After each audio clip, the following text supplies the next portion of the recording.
Қайырлы күн достар, бүгін сіздермен бірге үй жағдайында өте нәзік, дәмді торттардың бірі сүтті қыз тортын дайындайтын боламыз. Видеоның соңына дейін қарап, менімен бірге болыңыздар.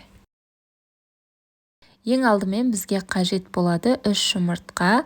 Жұмыртқамызды миксермен жақсылап араластырып аламыз. Содан соң үстіне бір банка сгущенкамызды құйып, тағы да жақсылап араластырамыз.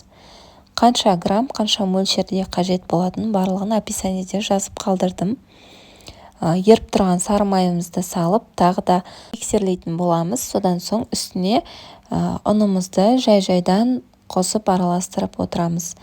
Оның үстіне бір қасық ас содасын немесе разрыхлитель қоссаңыз да болады.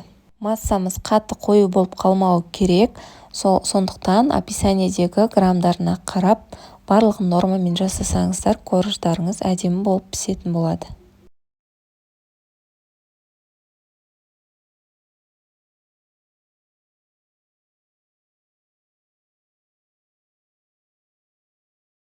Мінекей біздің массамыз дайын болды. Ендеше бұны кондитерский мешокқа құйып аламыз, өзімізге ыңғайлы болу үшін. Содан соң осындай домалақ пішінде немесе төртбұрыштап жасасаңыздар да болады. Өзіңіздің қалауыңыз бойынша осындай форманы сызып алып, жұқалап жағып шығамыз пергамент қағазына.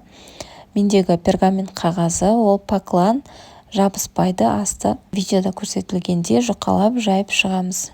Мендегі форманың көлемі 20 диаметрлік форма, сондықтан сол мөлшерге өлшеп жасасаңыздар, шамамен 7-8 корж шығу қажет. Ендеше корждарымызды осындай сеткаға немесе пештің листіне салып, 180 градуста қызып тұрған пешке 5-7 минутта пісіріп аламыз. Ал енді тортымыздың креміне көшейік. Кремге творожный сыр 200 грамм, сливки 33% және де сахарная пудра барлығын жақсылап қоймалжың болғанша араластырамыз. Үлкенде ыдысқа жасамасаңыздар, осылай менікі сияқты шашырап кететін болады.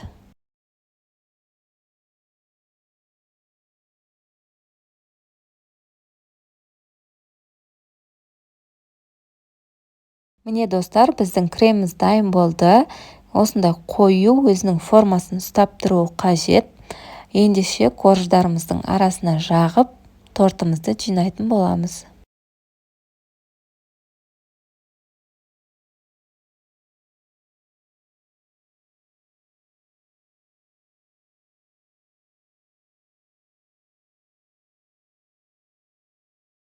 Корждарыңызды салып жатқанда бетінен осылай вилкамен тесіп қойсаңыздар, крем арасына жақсы сіңетін болады.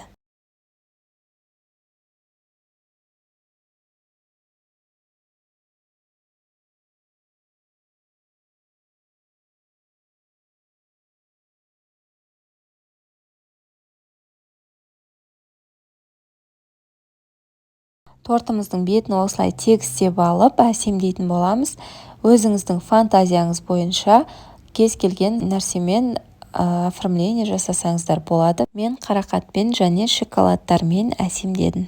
Әрине, бұдан да әдемі, керемет етіп жасауға болады. Бетіне шоколад құйып, әртүрлі жеміс-жидектермен. Ал енді бұл үй жағдайында қолда бар нәрсемен жасалған болғандықтан, осылай меніңше әдемі болып шықты деп ойлаймын. Үйде жасасаңыздар болады, өте қарапайым. Біздің тортымыз міне дайын болды. Ендеше бұны тоңазытқышқа 2-3 сағатқа қойсаңыздар, кремі корждарына сіңіп, өте дәмді болып шығады. Міндетті түрде жасап көріңіздер. Егер де видео ұнаған болса, менің каналыма тіркеліп, достарыңызбен бөлісуді ұмытпаңыздар.